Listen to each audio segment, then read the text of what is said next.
Ce que personne ne mange, ni nous, ni nos animaux, trouve encore preneur. Ça, c'est le travail de Bruno. Il est directeur des abattoirs d'Ussel en Corrèze. Une fois les morceaux consommables vendus, il trie le reste.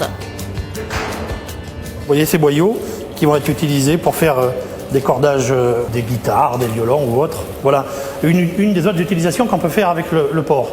Encore une autre utilisation avec les oreilles, voilà, clandestine à la fabrication de produits cosmétiques, des masques pour les cheveux, des crèmes visage. Vous voyez, c'est ce qu'on appelle le gras, hein, c'est du gras, vous voyez. Hein. Je vous fais noter l'aspect gras et très tendre de cette partie du porc et qui se destine à fabriquer le rouge à lèvres. Le rouge à lèvres que ces dames utilisent grassement et qui vous permet, lorsque vous vous embrassez, d'avoir un porc entre vous. Aujourd'hui, c'est justement du gras que Bruno doit livrer à un laboratoire cosmétique. Nous n'avons pas été autorisés à filmer cette étape de la transformation du porc, mais dans cette pharmacie, la propriétaire nous confirme qu'on trouve bien du gras de porc dans les rouges à lèvres. Pratiquement tous les rouges à lèvres sont faits avec de la gélatine porcine. Et dans une pharmacie, du cochon, on n'en trouve pas que dans les cosmétiques. On trouve des médicaments à base de porc, soit le médicament en lui-même, soit l'enveloppe du médicament qui est composée de gélules.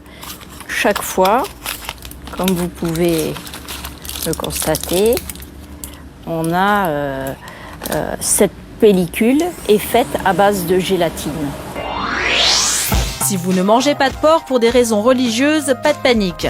Gabriel Elfassi est rabbin en banlieue parisienne. Il est très clair, quelle que soit la religion, quand il s'agit d'un médicament, il n'y a aucune interdiction. Toute religion qui se respecte se doit de soigner ses malades. Donc à partir du moment où il y a, on va dire, un remède qui a été prescrit par son médecin, que cela contienne une matière grasse animale qui est infime, qui est presque, on va dire, inexistante, il n'y a aucun problème, on peut avaler donc ce genre de médicament. Je prends l'exemple de la gélule, bien sûr. Le cochon est donc omniprésent dans notre vie quotidienne. Désormais, vous regarderez vos pilules, vos crèmes hydratantes ou vos rouges à lèvres d'un autre œil.